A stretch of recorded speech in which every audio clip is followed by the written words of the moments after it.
So the system that I was talking about, the special system. So the specials are basically this catalog of things that you can get for checking in. They're real-world rewards that you get for checking in. The special system now has, 12 or 15,000 things in it, all around the world. And funnily enough, it was not actually something that we wanted to do, but it was actually something that venues brought to the forefront. So what I mean by that is they actually popularized the idea of specials even before we had a chance to get out there.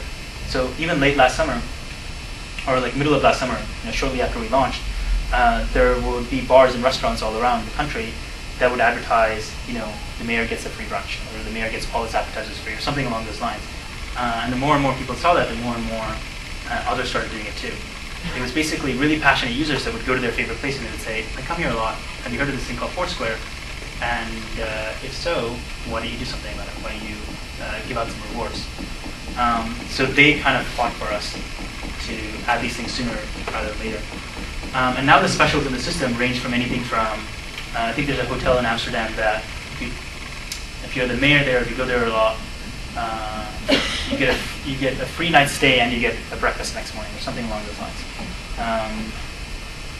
The gyms frequently give free food away after you go work out, like a bottle of water or like a protein bar or something like that. I think there are a couple of gyms that actually give you free personal training, a couple of sessions if you go do that.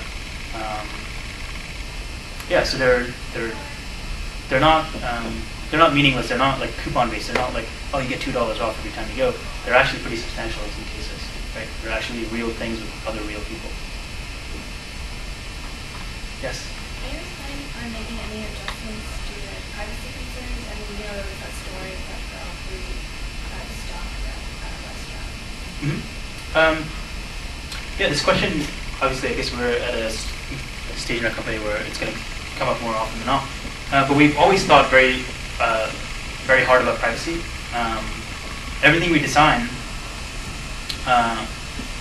has all the right controls in place. We would think really hard about not only how we want to use it, but how our friends would want to use it. We would never want to do something that would, compromise their privacy, obviously. And in doing that, we also give out a lot of settings at various levels, right? So anytime you use Foursquare, you don't actually have to tell the system that you're here. Like no one knows that I'm here yet because I haven't checked in. I think people often misunderstand the idea of a location-based network as being one that always tracks you, and I think there's actually less value in that than me being able to actively say that I'm here. So that's one thing. The second thing is, even when you do check into Foursquare, you don't have to announce to your friends. You can let the system know privately, but not the rest of your friends. So there is that option as well. Thirdly, in order to actually send it to other networks like Twitter and Facebook, you have to check off other checkboxes inside the app every single time you go check in to broadcast it to your bigger group of friends, either on Facebook or Twitter or the rest of the world. So there are measures and switches at various levels, and I think the best we can do, and we're getting better and better doing this, is just to inform people of all these different layers and keep them well informed of what they are. So in terms of an app that's trying to bring people together, have you heard any stories yet about somebody checks into Foursquare, checks into a location at Foursquare, they see like there's a bunch of other people around, they maybe like look for some of the people that are there checked in, and then like a relationship develops out of that yet? I'm trying to think. So back when we launched this South by Southwest last year, this is actually a personal story. We're still small enough that I keep track of it, and it's like within our friends. What Foursquare does is that, and this is by design, when you connect as a friend with someone else, and this is not like a Facebook friend, this is not like a Twitter friend. On Twitter, you just follow someone else. They don't really know that you follow them, really, for the most part, and they're not going to divulge any of their personal details. On Foursquare, the idea is we want to make it easier to meet up. We want to make it easier to have those serendipitous moments. So when you connect with someone, it gives you their contact info because you're true friends. Yeah, that's the idea. You're true friends in real life, so you should be true friends, and you should have their telephone number and their email address. Shortly, when we launched this South by Southwest last year, my buddy was really kind of going after this other girl.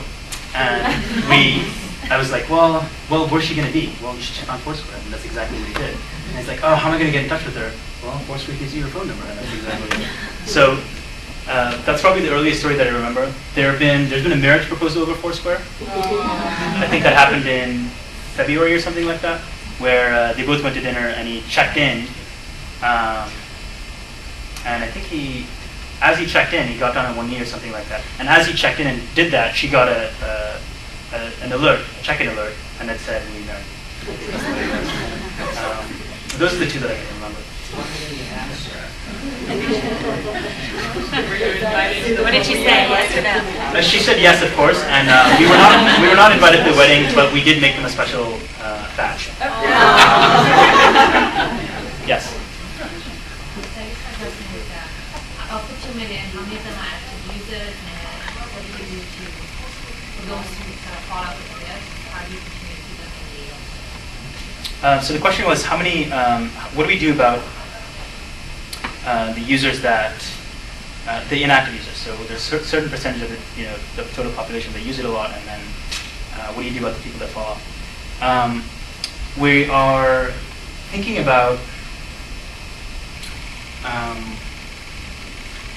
I can't say we've actively done too much with this, but it's definitely on our roadmap. And over the next couple of months, what we want to do is give them or tease out other ways for them to get value out of the system. So maybe the reason they dropped up is because they didn't have enough friends.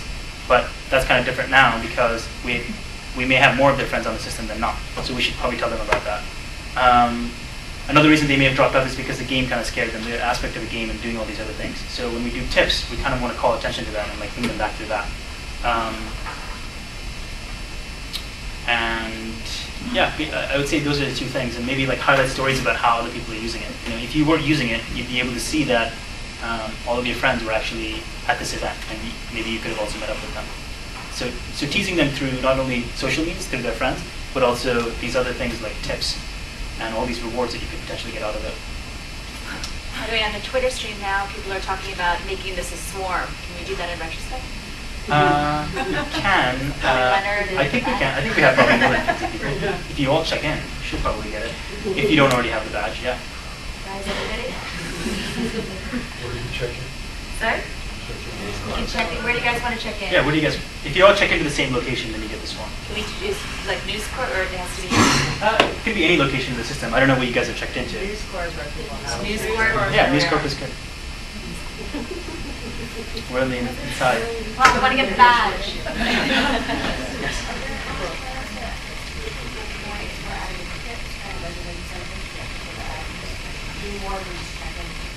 So the question was, are there any plans to give people points and badges for adding tips and all these other things to incent them for other things besides checking in? It was one of the ideas early on, but we never actually built it out, but definitely on our radar to kind of focus on that as well. I think at one point we want to give, so for every tip that anyone leaves in the system, you can actually see how many people are following their tip and how many people have actually done it. So my tip about the couch at Angel Share, wherever it is, it's got maybe 10 or 15 people that actually want to do it that haven't done it, and then it has a whole bunch of others that have crossed it off their list. And we wanted to kind of take that data and then reward people for leaving better tips. So you leave really good tip and you have a certain number of followers, maybe you get a little badge out of it. So on our radar, but we haven't kind of explored that yet. Yeah. Can you talk about the differences between Foursquare and Gowalla and what functionalities you think that Foursquare has that Gowalla or vice versa? Maybe. Yeah, I think we started with two different models. We started with two different ideas. They were primarily a game trying to be a game for people, a social game for people. And like I said, we started with the idea of being a very close mobile social network that you carry around with you all the time, right?